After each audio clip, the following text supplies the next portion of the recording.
እንደምናውቀው ኢትዮጵያ ውስጥ ብዙ አይነት ካላንደሮች አሉት። አዲስ የመጣው ካሌንደር ግን በጣም ሙሉ ትኩረታችንን የሚወስደው። እንደምናውቀው ኢትዮጵያ ውስጥ ብዙ ካላንደሮች ከዚህ በፊት እንጠቀማለን። እነዚህ ካላንደሮች ግን ከቀን መቁጠሪያነት ያለፈ ብዙም ፋይዳ አልነበራቸውም።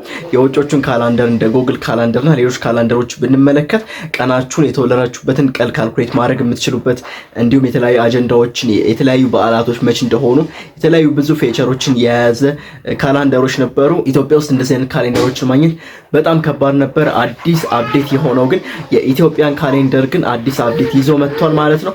በዛሬው ቪዲዮ ላይ ምን አዲስ ነገሮች እንዳሉት፣ እንዴት መጠቀም እንደምንችል፣ አፕሊኬሽኑንም ከየት ማግኘት እንደምንችል በዛሬው ቪዲዮ ላይ የምንመለከት ይሆናል። ወደ ቪዲዮ ከማለፋችን በፊት ግን ለዚህ ቻናል አዲስ ከሆናችሁ ይህ ቻናል በዋናነት ቴክ እና ከቴክ ኮንተንቶች ጋር በተያያዘ የሚሰራ ቻናል ነው። ለቻናሉ አዲስ ከሆናችሁ ሰብስክራይብ በማድረግ እንዲሁም የደወሏ ምልክት በማጥፋት ቤተሰብ መሆን ይችላሉ። ሌትስ ጎ ወደ ቪዲዮ እንሂድ። በቅድሚያ ይህንን የኢትዮጵያን ካሌንደር ማውረድ ከፈለግን ፕሌይ ስቶር ላይ እንገባለን ማለት ነው። ፕሌይ ስቶር ላይ አንዴ እንነካውና በቂ የዋይፋይ ኮኔክሽን ያስፈልገናል ወይም ዳታ። ከስር በኩል ሰርች የምታረው ጋር ሄደን ከላይ በኩል እንጽፋለን ማለት ነው። እዚች ጋር ኢትዮጵያን ካሌንደር ወይም እዚች ጋር ካላንደር ኢትዮጵያ የሚለውን አንድ እንነካዋለን።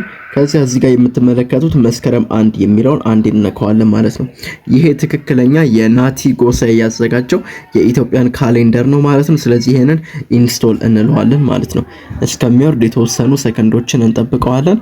ጥሩ የኢንተርኔት ኮኔክሽን ካላችሁ ወዲያውኑ ይወርድላችኋል። ምክንያቱም 12 ሜጋባይት ስለሆነች ማለት ነው።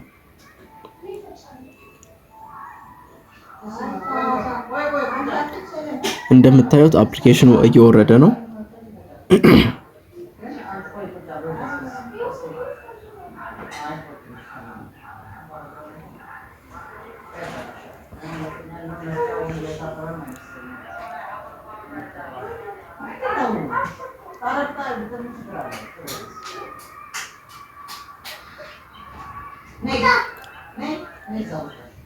እሺ አፕሊኬሽናችን ወርዶ አልቋል። ስለዚህ ኦፕን ብለን እንነካዋለን ማለት ነው።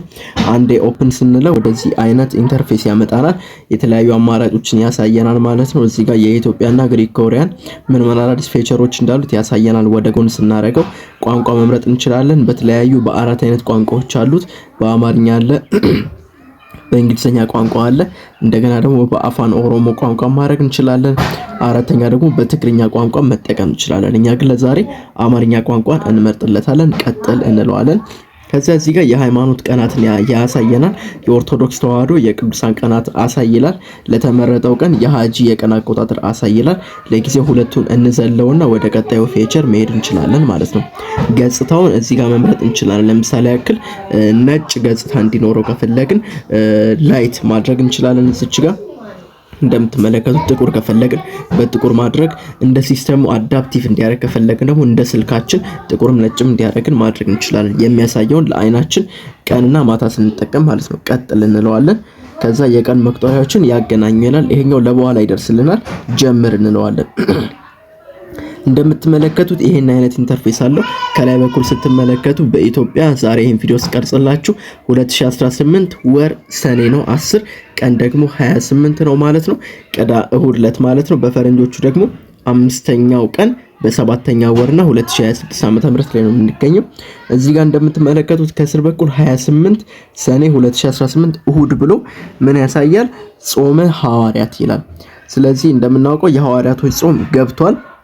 35ኛ ቀኑን አስቆጥሯል። እንደምትመለከቱት በ41 ቀን ስለሆነ የሚያልቀው። ስለዚህ ለምሳሌ ያክል እዚች ጋር ብንነካው የዛሬ ሳምንት ብንነካው ያውና እሁድ ላይ ብንነካው ጾሙ አልቋል ማለት ነው። ስለዚህ ጾሙ የሚያልቀው መች ነው? የሐዋርያ ጾም በ4ኛው ቀን ማለት ነው። ይሄም አዲሱ ፌቸሮች ላይ የተካተተ ነው።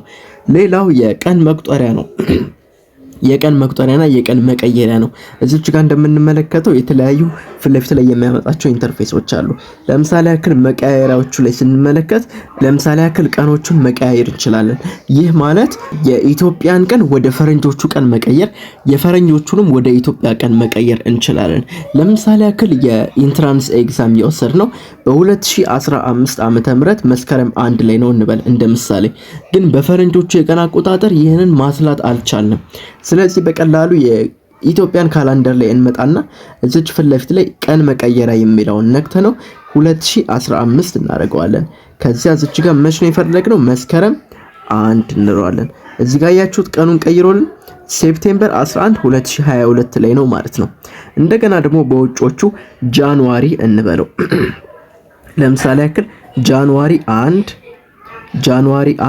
2020 ዓመተ ምህረት በእኛ መቼ ነው ስንል ሮብ ታህሳስ 22 2012 ቀኑን ወዲያውኑ ካልኩሌት አድርጎ ከፈረንጆቹ ወደ ኢትዮጵያን ከኢትዮጵያ ደግሞ ወደ ፈረንጆች ቀን በቀላሉ እንዲህ መቀየር ትችላላችሁ። በየትኛው አፕሊኬሽን? አሁን በማሳያችሁ በኢትዮጵያ ካሌንደር ናቲቭ አዘጋጀው ማለት ነው። እንደገና ደግሞ በቀን መቀየሪያ ላይ እድሜዎችን ቼንጅ ማድረግ ትችላላችሁ። ማለትም ደግሞ የተወለዳችሁበት እድሜን ማስላት ትችላላችሁ ማለት ነው። ለምሳሌ እድሜን ስንነካ የኔን እድሜ ለምሳሌ ላስላ። እኔ ተወለድኩት በ1997 ነው። በ1997 ሰኔ 20 ላይ ነው። ስለዚህ ስንት አለ? እድሜ 21 ዓመት ከ8 ቀን ይላል። ጠቅላላ የኖርኩበት ቀናቶች ከተወለድኩበት ቀን ጀምሮ ወደ 7678 ቀናቶች ኖር ያለው ወደ 1096 ሳምንታት ደግሞ በህይወት ኖር ያለው እስካሁን ድረስ ማለት ነው። ስለዚህ 22 ዓመት የሚሞላኝ መቼ ነው? ከ357 ቀናቶች በኋላ ሰኔ 20 ላይ ማለት ነው። እናንተም የራሳችሁን ካልኩሌት ማድረግ ትችላላችሁ። ለምሳሌ የተወለዳችሁት 2000 ዓመተ ምህረት መስከረም 1 ላይ ከሆነ ይሄው ያሳያችኋል 18 ዓመት ከ9 ወር ከ27 ቀን የኖራችሁትም ወደ 6871 ቀን ነው ማለት ነው። ስለዚህ ይሄኛው በደንብ ይረዳችኋል ብዬ አስባለሁ። ካልኩሌት ያደርግላችኋል የኖራችሁበትን እድሜ ማለት ነው። እንደገና ደግሞ እዚች ጋር ቀኖችን ሂሳብ መስራት ትችላላችሁ። ከመነሻ ቀን ጀምሮ መጨመር ትችላላችሁ። ውጤት ያሳያችኋል። ሌላው አዲስ የተካተተለት ፊቸር ደግሞ በዓላቶችን ያሳያችኋል ማለት ነው። እዚህ ጋር ያሉት በዓላቶች ያለፉት በዓላቶች ምክንያቱም እዚህ ጋር 2018 ዓመተ ምህረት ስለሚል እንደምትመለከቱት ለምሳሌ እንቁጣጣሽ የተከበረው ከ297 ቀን በፊት ነው ማለት ነው። ገና መች ነበር የተከበረው ብላችሁ ካሰባችሁ እዚህ ካላንደር ላይ ገብታችሁ በዓላት የሚለውን በመንካት ገና ከ179 ቀናት በፊት በጃንዋሪ 7 2026 ወይም ደግሞ ታህሳስ 29 2018 ላይ ተከብረዋል ማለት ነው። የቀጣይ የሚመጡትን በዓላትን ማየት የምትፈልጉ ከሆነ እዚች ጋር ያለችውን ቀስት አንዴ በመንካት 2019 ዓ.ም ላይ ማድረግ ትችላላችሁ። እንቁጣጣሽ ከ68 ቀናት በኋላ በመስከረም 1 ላይ ይከበራል ማለት ነው። ጥምቀትም እንደዛው ማለት ነው። የሚመጡትንም የ2000 በኢትዮጵያ የ2020 ዓ.ም የ2021 22 ዓ.ም መቀየር ማየት ትችላላችሁ ማለት ነው። እንደዚህ ሌላው አዲስ ነገር አጀንዳ ማጽደቅ ትችላላችሁ። መስራት፣ ቀጠሮ መጨመር፣ ስራ መጨመር፣ ማስታወሻዎችን መጨመር ትችላላችሁ። ሌላው አዲስ ፊቸር የተካተተለት ደግሞ የአየር ሁኔታዎችን ማየት ትችላላችሁ ማለት ነው። ለምሳሌ ያክል ነገ ሰኞ አየር ሁኔታው ምን ይመስላል? ዛሬ እንደምትመለከቱት ደመናማ ነው። ሰኞ ደግሞ ሞር ደመናማና እርጥበት ይኖራል። ማክሰኞም እንደዛ እያለ የቀኑን ያሳያችኋል። ያላችሁበትን ሀገር ያሳያችኋል። እንደዚህ መቀየር አሁን የአዲስ አበባ ስላለው የአዲስ አበባ ነው የሚያሳየኝ። የአዳማ ከፈለግን የአዳማ ማድረግ እንችላለን። የአርባ ምንጭ ከፈለግን የባህር ዳር፣ የደሴ፣ የድሬዳዋ፣ የጎንደር፣ የሐረር፣ የሐዋሳ፣ የጅግጅጋ፣ የጅማን እንደዚህ የቀያየርን ማየት እንችላለን። የደሴን ወደ አዲስ አበባ ልመልሰውና ወደ ቀጣዩ አዲስ ነገር ልረፍላችሁ። ቀጣይ አዲስ ነገር የተጨመረለት እዚህ ካላንደራችሁ ላይ ዜና መከታተል ትችላላችሁ።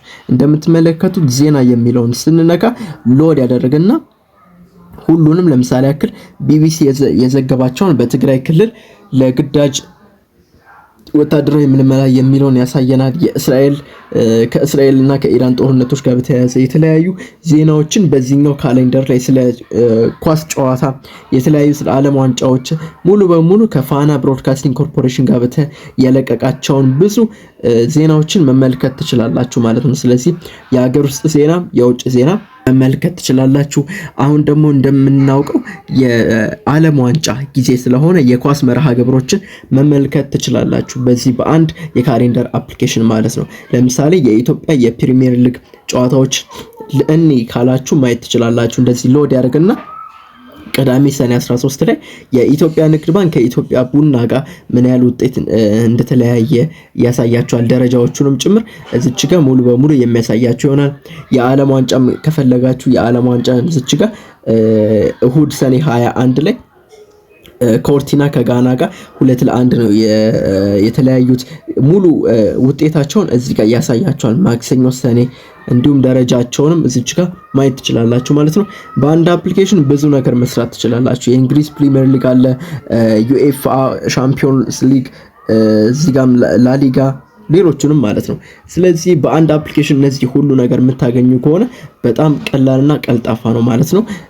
እዚህ ጋር እንደምታዩት ከጉግል ካላንደራችሁ ጋር ቀጠራችሁን ሲንክ ማድረግ ትችላላችሁ። ይሄን ካበራችሁት ከጉግል ካላንደሮቹ ጋር አለው በማለት የጉግል ካላንደራችሁ ላይ ቀጠሮ ካለ እዚህ ጋር ያሳያችኋል። አሁን እዚህኛው አፕሊኬሽን ላይ የኢትዮጵያን ካሌንደር ላይ ያስቀመጣችሁትን ቀጠሮ ደግሞ ወደ ጉግል ካላንደር ደግሞ እንዲያሰፍርላችሁ ከፈለጋችሁ እቺን ደግሞ መንካት ይኖርባችኋል። በእርግጥ ይሄን ፊቸር ማግኘት የምትችሉት ፕሮ ስታረጉት ነው ማለት ነው። ክፍያ ይጠይቃል ይሄኛው። እዚህ ጋር ደግሞ እምነትና በዓላት የሚለውን ማየት እንችላለን። የኦርቶዶክስ ተዋህዶ የቅዱሳን ቀናትን ስትመለከቱ ይሄን ማብራት ትችላላችሁ። ከእስልምና ጋር በተያያዘ የተለያዩ አዳዲስ ፊቸሮች አሉት። እንግዲህ ባጭሩ ያያችሁትን ይመስላል ማለት ነው። እንዴት አፕሊኬሽኑን እንዳወረድን አይታችኋል። እንዴት መጠቀም እንደምንችል ምን አዲስ ነገሮችን በዛሬው ቪዲዮ ላይ ተመልክተናል ማለት ነው። ይሄን አፕሊኬሽን በቀላሉ ከፕሌይ ስቶር ላይ ማግኘት ትችላላችሁ። ሆኖም ግን ስልካችሁ የማይቀበል ከሆነ ደግሞ በዚህ በማስቀምጥላችሁ የቴሌግራም ቻናል እየገባችሁ አፕሊኬሽኑን ማውረድ፣ ተጨማሪ የቴክ አፕሊኬሽኖችንም ጭምር ስለምለቅላችሁ ማውረድ ትችላላችሁ ማለት ነው። ለዛሬ የነበረን ቆይታ ይህን ይመስላል። በድጋሚ እንደምላችሁ ሰብስክራይብ ካላረጋችሁ የደውሏን ምልክት በመጫን ሰብስክራይብ ማድረግ፣ ቪዲዮ ከተመቻችሁ ደግሞ ላይክ በማድረግ ሀሳባችሁን ኮሜንት ላይ አስቀምጡልኝ። ብዙ ሰዎችም እንዲደርሳቸው ሼር በማድረግ ቤተሰብ መሆን ትችላላችሁ። በቀጣይ ቪዲዮ እስከምንገናኝ መልካም ቆይታ፣ ይመቻችሁ።